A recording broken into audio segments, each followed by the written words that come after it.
quantas e quantas lições a gente pode extrair dali. Mas hoje eu quero me deter exatamente nessa temática, na relação que a gente tem com a graça que recebe e com a resposta que se dá. Sobretudo, finalizando um ano.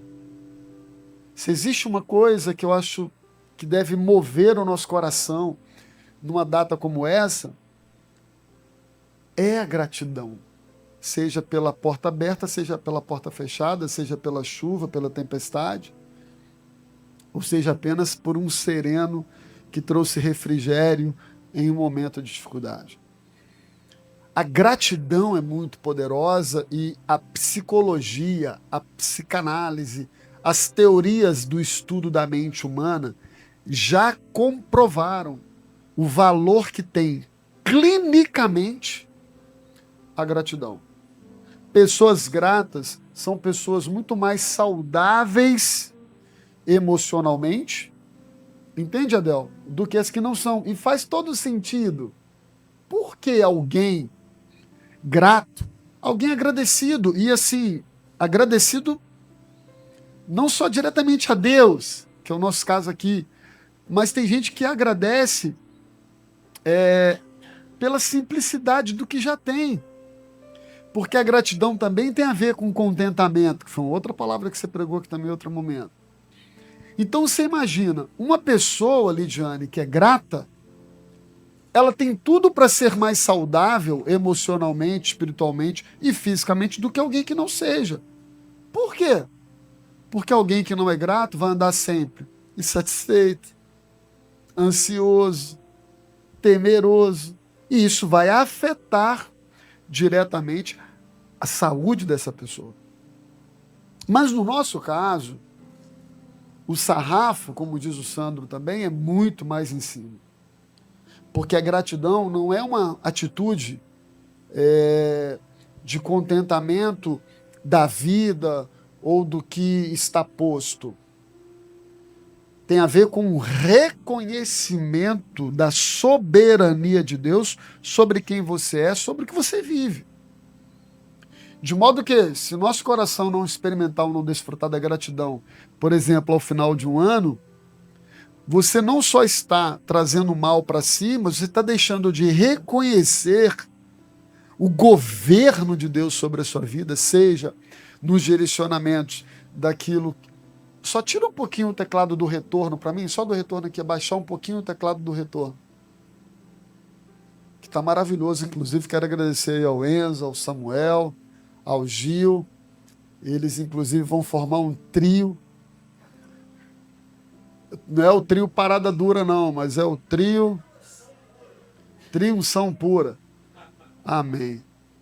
Então, a gratidão sobre a qual nós queremos falar aqui é algo que revela um caráter de um cristão, de um homem, de uma mulher de Deus, muito para além de um contentamento natural, mas de um reconhecimento da presença e do governo de Deus sobre a nossa vida. Amém? O episódio, irmãos, dos 10 leprosos não trata apenas de não é uma narrativa bíblica que trata apenas de uma cura física. Não sei se você consegue perceber, mas embora tenham sido 10 pessoas curadas assim de uma vez, e nós seres humanos, Jairo, estamos muito antenados aos números, né? A gente é assim. Quantos visitantes vieram, quantas pessoas se converteram, quantas foram batizadas, né? Quantos membros tem igreja, quantos alunos tem escola, quantos funcionários tem empresa. A gente está muito preso à ideia de que quantidade, número, tem a ver com bênção, tem a ver com sucesso. Quando, na verdade, não que a quantidade não seja algo para ser celebrado, mas ela não traduz a essência do que Deus tem para a gente. O foco aqui não é a cura dos 10, é a gratidão de um. O foco da palavra aqui não é o poder liberado para curar 10, mas é a gratidão para mudar a vida de um. Amém? Que esse sentimento, eu creio que já exista no teu coração, por isso que eu falei que hoje a gente vai ratificar, porque eu não acredito que nenhum de vocês não tenha essa consciência.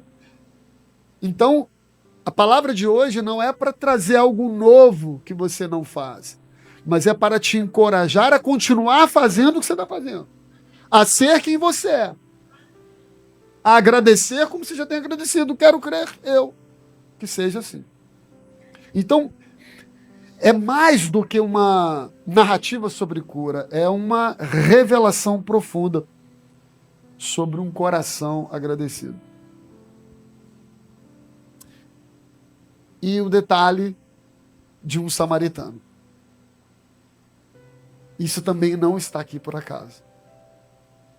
Porque é como se Jesus estivesse dizendo, mais uma vez, os meus estão me desprezando, e os que são de fora estão cumprindo o propósito que eu espero que cumpra.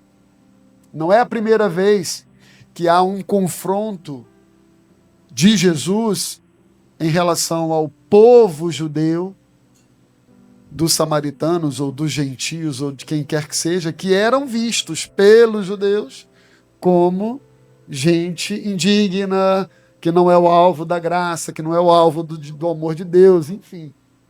E muitas vezes nós também estamos nesse lugar, não em relação ao samaritano, mas em relação a pessoas de um modo geral que não professam a nossa fé. Deixa eu ser um pouco mais claro. Talvez haja alguém que nunca entrou numa igreja, que não é batizado. Não pense que é heresia o que eu estou falando aqui, tá? Que não é batizado, que não professou sua fé em Deus, que talvez esteja perdidaço. Mas lá no fundo, ele expressa maior gratidão a Deus por tudo que ele vive do que alguém que está em cima de um altar pregando essa palavra. Então urge que o meu e o teu coração se curvem diante da gratidão ao Senhor. Nesse texto, irmão, a gente percebe o trato de Jesus com valores, intenções e prioridades. Ao observarmos esse único que voltou, esse samaritano, a gente percebe que a gratidão não é apenas uma etiqueta espiritual. Ela é o diagnóstico da alma. Por isso que a gente vai tratar desse tema. A graça que nos encontra, a gratidão que nos alinha. Uma pessoa que desfruta da graça, se ela não tem a gratidão, ela fica desalinhada, com a vontade de Deus.